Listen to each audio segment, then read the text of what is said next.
வாங்க. இது என்னன்னு பார்த்தீங்கன்னா பாப்பா ஆஃபீஸு வேலை முடிச்சிருச்சு. அங்கே வீட்டில் ஒர்க் ஃப்ரம் ஹோம் கொடுத்துட்டாங்க. அதனால் ஊருக்கு போகும்போது மாப்பிள்ளை அழைக்க வந்திருக்காரு. அவங்க அம்மா முட்டை கொடுத்து விட்ருக்காங்க. நாட்டுக்கோழி முட்டை. அவங்க ஊரில் கோழி வளர்க்குறாங்க. இந்த பாருங்கள் எவ்வளோ கயிறு போட்டு கட்டி கொடுத்து விட்ருக்காங்கன்னு. இந்த நாட்டுக்கோழி முட்டை ரொம்ப நல்லது. நம்ம ஏஜ் அட்டன் பண்ண எல்லாம் அந்த முட்டை 30 நாளைக்கும் கொடுப்பாங்க. அது குடிச்சிட்டு அந்த முட்டைக்குள்ளேயே அந்த ஒரு முட்டை அளவுக்கு நல்லெண்ணெய் ஊற்றி கொடுப்பாங்க.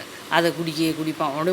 அப்படியே சைனிங் ஆயிடுவோம். அப்படி நல்ல ஒரு ஹீட்டை தணிக்கும். ரொம்ப நல்லது நாட்டுக்கோழி முட்டை. காலையில் வெறும் வயிற்றில் குடித்தோம்னா அவ்வளவு நல்லது.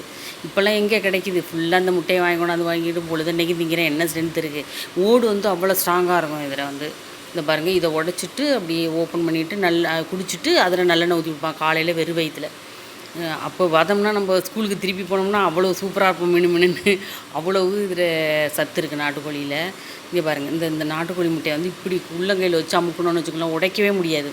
அது அப்பையிலேருந்து நாங்கள் சொல்லிக்கிடுவோம். இது மாதிரி இந்த 2 இதையும் பிடிச்சிட்டு இது பண்ணி உடைச்சாலும் உடைக்க முடியாது. ஆனால் நான் ட்ரை பண்ண தயாராக இல்லை. அது வரை உடஞ்சிச்சின்னா கவுச்சி அடிக்கும்.